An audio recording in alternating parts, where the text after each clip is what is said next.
And here we are at the train station. We're going to take this train down the tracks. That same virtual desktop we're going to go mobile with. We put it on the iPad. We had 802.11 a minute ago. Now we're going to go 3G. Here we go. Come on with us.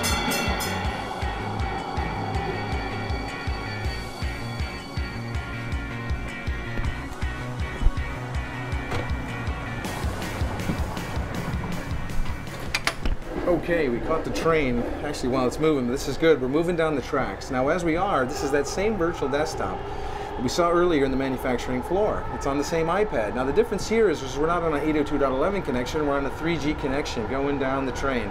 Same applications that I have here, everything that's given to me off receiver, but also that same video we ran. Let me double click on the video and I'll show you the difference here. Now we ran earlier on the thin client. The thin client actually had the embedded Windows Media Player, so it helped it along, it rendered it locally. In this case it certainly doesn't. We have an iPad, and the iPad doesn't have an embedded Windows Media Player, so it relies on the data center to render the whole video and send it all here via pixels. And it's doing that right now, right over that 3G connection. Now, if you don't have your iPad with you, there's always a backup, and that's your iWatch. So with your iWatch, you can scroll through all your different apps here, tune your FM station, click, get your time, do whatever you need to do. And guess what time it is for me? I gotta catch my stop. Talk to you later. And now I'm at home, and I have my virtual desktop on my iPad right on my home office desk, and it's sitting right next to my iMac. And this is okay, this is good, because I can open up a browser here and I can authenticate in and pull that virtual desktop right off the iPad and bring it onto the iMac. So you'll see everything that I was working on here will stay fully intact. It takes it off the iPad, moves it right into the iMac. And when it's over here, it's got a big screen real estate, so I can even be more productive in here. And I can grab it and move it off to the right-hand side, because on a Mac they have a thing called spaces in here. Virtual windows that you can use sort of simultaneously. If I grab it and move it to the right hand side, here we are in a new Windows space. I'm going to go view and go into full screen, and so my virtual Windows 7 workspace, email, full screen. All you have to do is say Control left arrow and it brings you back into the world of Mac. Now in Mac, I'm editing movies, so you can see I got a little vacation movie here to Hawaii with the locals going crazy on the waves. But for now, Control right arrow, popped straight into the Windows 7 virtual desktop from work. Keep working, very productive all the time. All right, let's preheat this thing to 975. That should be about right. All right, now that we have that oven warming up, we're gonna make a little lunch here. Get hungry working upstairs in that home office. So it's pretty nice because while I'm here in the kitchen, I also have an HP Touch Smart computer right next to me here. And of course, family photos rotating on that all the time, which is nice. You can access recipes in the kitchen, you know, how to make a pizza and such, run videos and everything else you need. It's sort of at the center of the family in the home. But you know what you can also do? You can connect into that virtual desktop right here as well. And you can run multi-touch right on this machine. So if I open up a photo, I can actually do multi-touch, zoom in and zoom out, and that's pretty amazing. But when I connect into my virtual desktop, I can do much the same. So here I just connect, authenticate to the virtual desktop. The same desktop we were working on upstairs, just as we left it with our email open, bring it down here, and I can certainly do email while I'm here, as long as my hands are pretty clean. I can also open up photographs on my work desktop here. If I pop one open here, much the same. Virtual multi-touch machine connected into the virtual desktop. So the interface here is connected in and works quite well from far, far away. But what if I was really far away? What if I was on another continent, like 200 millisecond delay away? Well, then things would be interesting and certainly more challenging, but we have something for that, and that's Branch Repeater. So I'm about to show you now how Branch Repeater can make the Zen desktop virtual desktop experience when far away much better, make it feel like you're right close to your data. So now we've got the accelerator plugin enabled, talking to the Branch Repeater. I'm going to fire off a very same wildlife video and you're going to see a big difference. The wildlife video now is running smooth. The horses are trotting away and all the wildlife is looking real happy. And what's interesting also on the other side, when we look at the bandwidth monitor, we're actually getting the 7 megabits per second that we're paying for into this location.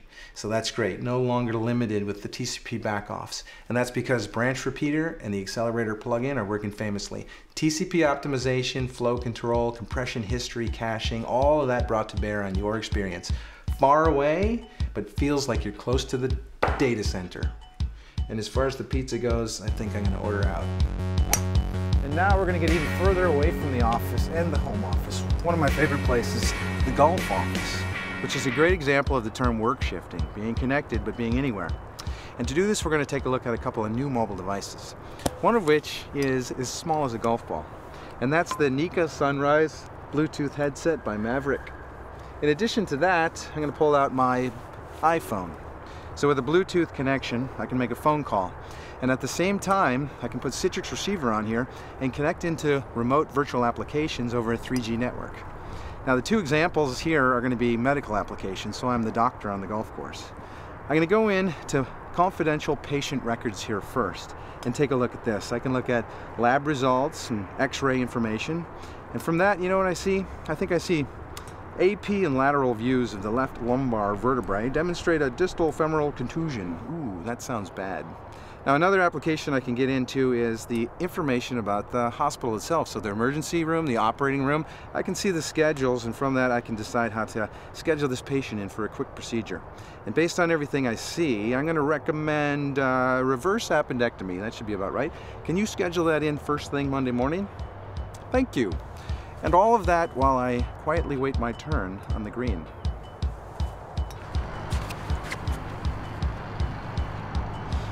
Work shifting at the golf course. Another life saved. So that brings us to the last step of the journey, which is client-side virtualization. So let's look at Zen Client. For that, let's take a look at this laptop right here. Now, vPro architecture inside, format the hard drive and lay down, install Zen Client. You're all set and ready to install virtual machines on top of here, one or many. The personal VM is installed by me. I put the DVD in, install it, use it how I choose. The business VM, provided to me by the IT organization.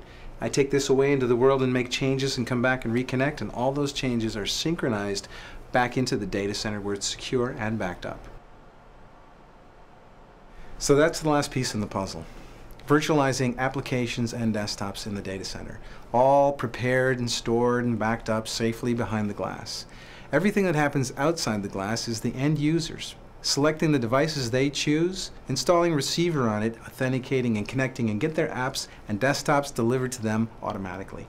So FlexCast is the flexible broadcasting of these applications and desktops to the users that choose them on any device, at any time, and anywhere.